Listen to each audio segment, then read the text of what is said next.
Yes, and your presentation is already here.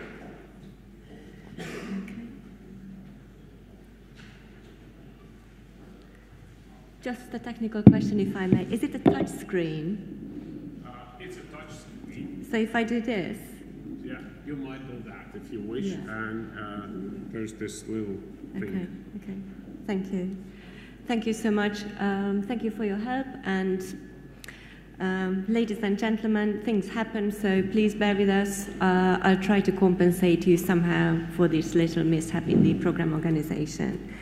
So basically, what I really wanted to talk about today is a absolutely non-discussed topic at the moment.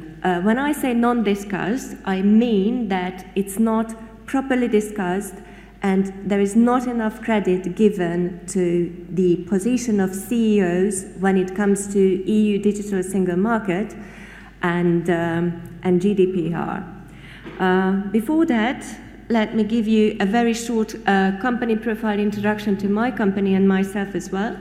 As our session chair has already pointed out, my name is Anett Madi-Nator. I'm from Hungary, so my company is also based in Hungary, in the capital, Budapest. And this is a strategic and technical cybersecurity consultancy company. Our clientele mostly covers governments, many of them actually, highly critical infrastructure, critical information infrastructure, and multinational and integration organizations. In our professional past, let's say, there were many things included, like actually developing and running the Hungarian National Security Authority, Cyber Defense Management Authority. But on the other hand, we also have experience in the commercial sphere and with commercial entities. So I'm trying to highlight my thoughts on the emerging role of CIOs from both perspectives. A little bit of outline of my presentation and basically the topics that I would like to bring around. First of all, I will give you some figures about threat and value of cybercrime. We usually do this, though it's purely statistics, because we always want to set the scene somehow. So you need to go through that. After this, we will jump a little to geopolitics and hybrid warfare as a new concept, and then information warfare and cyber Cold War.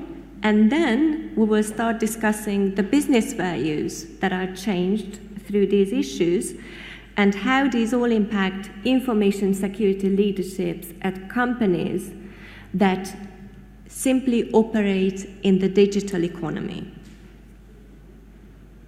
And then, cherry on top, what is the new role of CIOs? Okay. So, first of all, there is something to point out, and this is a topic of last year. Actually, I've been to many international events, and that was the basic message of last year that I sort of took for myself. That is about data. Data is now considered as the new natural resource. We all know that it's not natural, obviously, but it's considered as strongly as the traditional natural resources, just like oil. Okay? This is a picture for you of a book, actually, the cover of a book. So there is already a lot of information and literature available on how we actually need to value data. So I do recommend a good reading on it. But it's brought up by me because we need to understand this sort of alarming issue. And through this, the fast emerging role of digitalized CIOs, and I'm emphasizing digitalized because it's not the traditional role of CIOs, but digitalized CIOs and digitalized CISOs. Thanks to this simple fact that we are considering data as a new and absolutely valuable resource. We will have to protect it, and we will have to assess the value of it. Let's see some figures, okay? Cybercrime. Cybercrime cost estimates are widely available over the internet, so I'm sure many of you know these figures. Nevertheless, let's let's just pick some of these, okay? Cybercrime cost estimates, which include direct damage and post-attack disruption to the normal course of business, were actually reported a 6-fold jump in 2015. Okay, so a 6-fold jump in 2015. Rapid digitalization will result in 2.1 trillion USD cost of data breaches globally in 2019. So 2.1 trillion USD for data breaches. And cybercrime costs are estimated to reach 6 trillion USD by 2019. 6 trillion USD. So we are spending actually enormous money on digitalization related losses, more particularly related to data breaches. These figures, so this figure and these all figures include traditional damage and destruction of data, so costs are related to this, stolen money, lost productivity, but do not include, for example, GDPR-related costs like legal and public relation fees, and do not include declines in stock and public company valuations, do not include interruptions to e-commerce, etc. Okay, so there are still costs that we will need to add on this already enormous figure. Some more data. Another disrupting figure, let's say. We will have to take care of 50 times as much data in 2020 than last year. So in the second part of our decade, we will have to take care of 50 times more data than previously. When I say this, I want you to think about wearable devices, medical devices, implants and related data that these produce, connected cars, IoT sensors, and so on and so forth. One more thing to point out, by 2020, 90% of cars will be online. Just to compare, in 2012, 2% of cars were online. I have a simple question. Who is going to protect all these? Those who are already dealing with digitalization and Industry 4.0 already started spending on cybersecurity. This is the figure that you can see on the slide. This much money has already been spent on this and will be spent on cybersecurity issues globally. Okay, striking figures. Let's think about why is that so, okay? And who's going to play in this field, at least behind the curtains. Cyber war versus Cold War, cyber war or Cold War, and Cold War, cyber Cold War as a new emerging concept. In 2016, last year actually, NATO declared cyber as the 5th military domain. And it also declared its sort of move to building offensive capabilities and starting a new offensive approach. I'm not going into details about much geopolitics. I would say I could talk about it for a week without taking breath, because basically that is my area of interest. But I just want to point out one thing. Geopolitics is usually discussed on political level, okay? But what is usually not so much discussed is the direct impact on business and business loss worldwide. This is why I always think about the importance of discussing cyber Cold War and cyber Cold War related issues, because it immediately transfers its damaging power to your businesses, no matter whether you are a micro organization, SME, medium-sized company, or a large organization. You will definitely feel it. From purely commercial perspective, The EU has already set up an answer for geopolitics and geopolitical cyber war-related issues, and this is the concept of EU digital single market and the General Data Protection Regulation. I am completely aware that GDPR is not explained to you through this concept in general, okay? But I want you to accept it with the add-on perspective that this is basically a very powerful tool to enable you to start protecting your own digital environment and your own digital economy, your own piece of digital economy. Why is that so? Very simple, actually.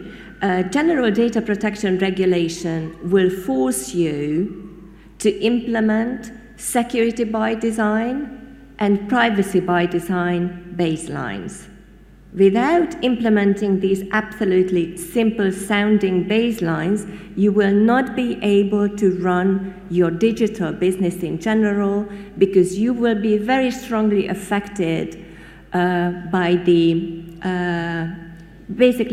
effects of adversaries and cyber Cold War in general, not to mention cybercrime.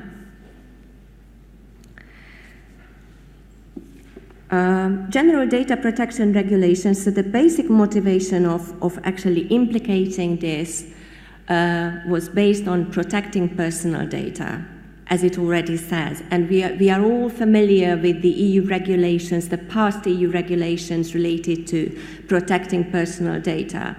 But as an immediate side effect of protecting the personal data, your client data or customer data that you need to take care of, you will also have to sort of make your digital systems more secure. That will have an immediate effect, a direct effect on your average layer of security.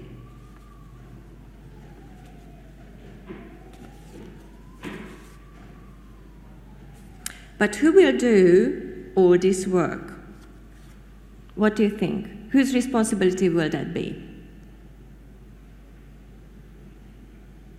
I know that we are not planning an interactive session now, but I'm really curious. So do you have any opinion, any hands-on sort of experience of commercial companies that what is that role that has to take GDPR this year as an add-on responsibility?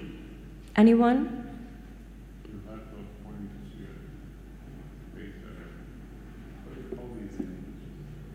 Which one?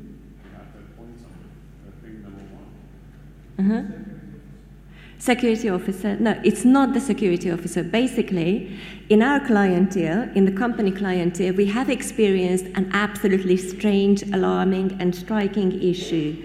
GDPR-related technical protective measures are given to chief marketing officers of companies. Okay? So marketing is responsible at the moment in the EU surroundings to actually comply the company with GDPR regulations. Why is that so? What do you think? They have the most data. Exactly. They have customer data to work with. So, marketing officers, no offense please, I hope that I'm not offending anyone really, because I do appreciate their work. They do an enormous job, but they are not cybersecurity experts, let's say so. Most of them, at least. Nevertheless, they are responsible for protecting company data, company asset, and company value in the format of pure customer databases and data sets, okay? So this is their responsibility. And what I really want to give you as a take-home message from this presentation, I would say, or from this speech, is that let's start thinking about how this may lead, or where this may lead, I would say, first. And what is the real business impact of this situation in general? From the perspective of the CIOs and internal company structures, quite interestingly, we see that the chief marketing officer's roles transform significantly and absolutely rapidly. Why? We already identified it, because they are responsible for client data and company assets related to client data. I'm absolutely aware that this slide is overpacked with words and sentences. You don't have to read it now. I'm sure that the presentation will be available after the session, so you can read this, and you can also read the side notes that are prepared for this presentation. Anyway, so let's go back to what we are talking about.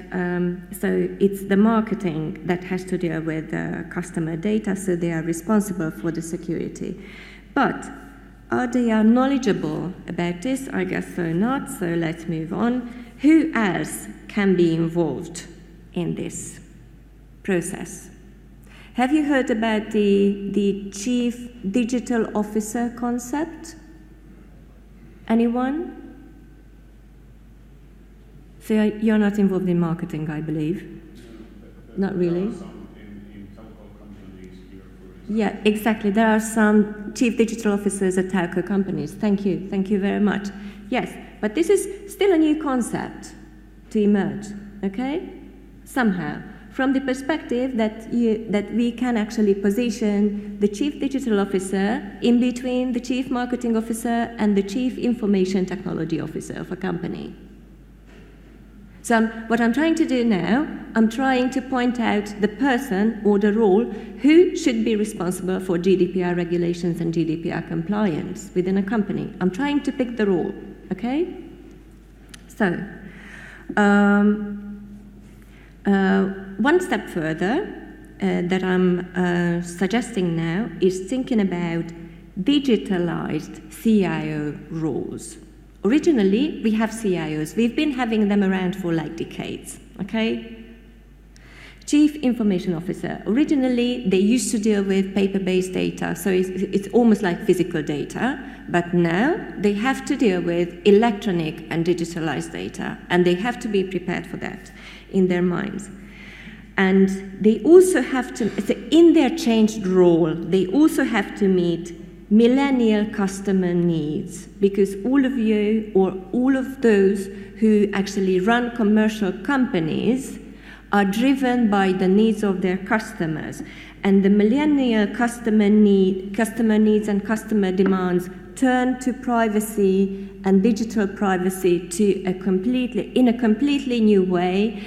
We have had many discussions with experts on this, and what we are trying to understand is that how privacy is not an issue to millennials, as it is still an issue for those who are over 40. So there is a sort of, difference in between generations of how to assess their own privacy and how to assess their own data.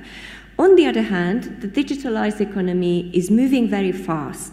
So companies have to and pay more attention in actually meeting these ever so fast changing customer needs and customer approaches. And for this, that CIO, who is responsible for GDPR, meeting GDPR regulations, and also the Chief Digital Officer, will have to equally meet millennial customer needs, apply disruptive technologies like cloud technologies, artificial intelligence, IoT-based technologies, and also apply GDPR.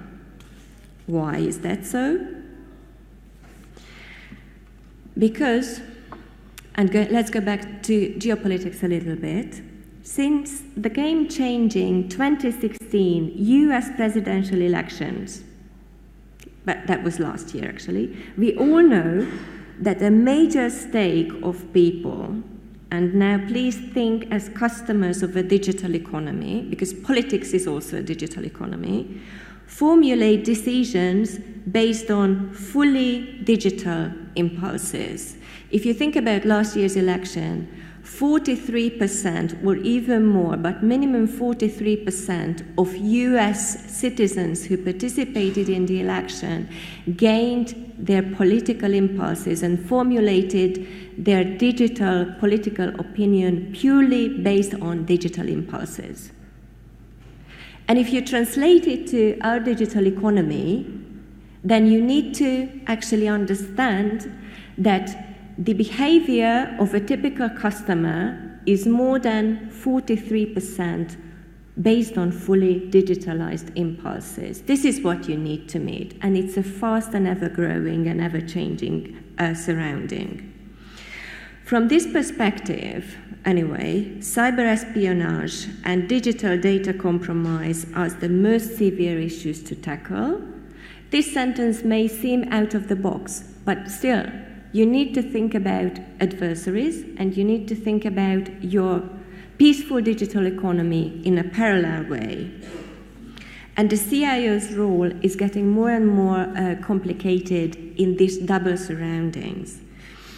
Let's take a look at some further challenges, okay? This is a slide that actually shows you the top 10 job vacancies, and in this sort of framework, those ones that are the most difficult to find people for, okay? Negative unemployment means that there is no unemployment in these positions, and it's actually very difficult to find valuable candidates to fulfill these jobs and roles. Two things to point out for you in this respect. First is the cybersecurity professionals, and then digital business leaders, okay?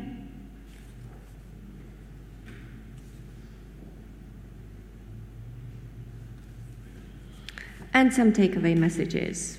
What does this all mean for business leaders who work in the digital economy?